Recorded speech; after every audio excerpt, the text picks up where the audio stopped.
नाही, आपल्याला सर्वांना माहिती आहे की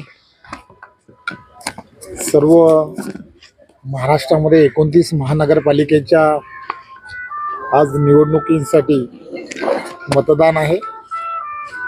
आपल्याला सर्वांना याची कल्पना आहे की देशाचे पंतप्रधान नरेंद्र मोदीजी यांच्या नेतृत्वामध्ये आणि महाराष्ट्राचे लोकप्रिय असे मुख्यमंत्री देवेंद्रजी यांच्या नेतृत्वामध्ये या संपूर्ण महाराष्ट्रामधल्या निवडणुका यांचा प्रचार हा आम्ही सर्वांनी केला। आम्हाला पूर्ण खात्री आहे की 29 महानगरपालिकेमध्ये युतीचाच महापौर असेल, कारण जे युतीच्या माध्यमातून महायुतीच्या माध्यमातून जे काम गेल्या वर्षभरामध्ये देवेंद्रजींच्या नेतृत्वात झालं त्यामुळे यश हे महायुतीला नक्की मिळेल। सर, आपण जर बघितलं तर मोठ्या प्रमाणात कल्याण डोंबिवलीत बिनविरोध निवडणुका ज्या झाल्या होत्या त्यामुळे जे मतदारांवर निर्विरोध होता, मात्र आता मतदान मोठ्या प्रमाणात मतदार खाली उतरले दिसते, याबद्दल काय सांगाल? हे मतदार डोंबिवलीमधील मतदार अत्यंत सुज्ञ असा मतदार असतो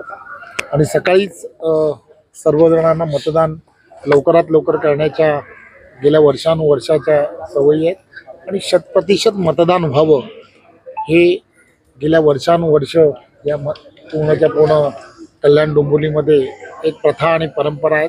त्यामुळे सकाळी मोठ्या प्रमाणात मतदारांच्या रांगा या ठिकाणी लागल्या। आपण जर बघितलं तर एका ठिकाणी मैत्रीपूर्वक लढत होती, मात्र त्याला गालबोट लागलंय, याबद्दल आपलं मत? खरं तर असं होणं हे योग्य नव्हतं असं मला वाटतं।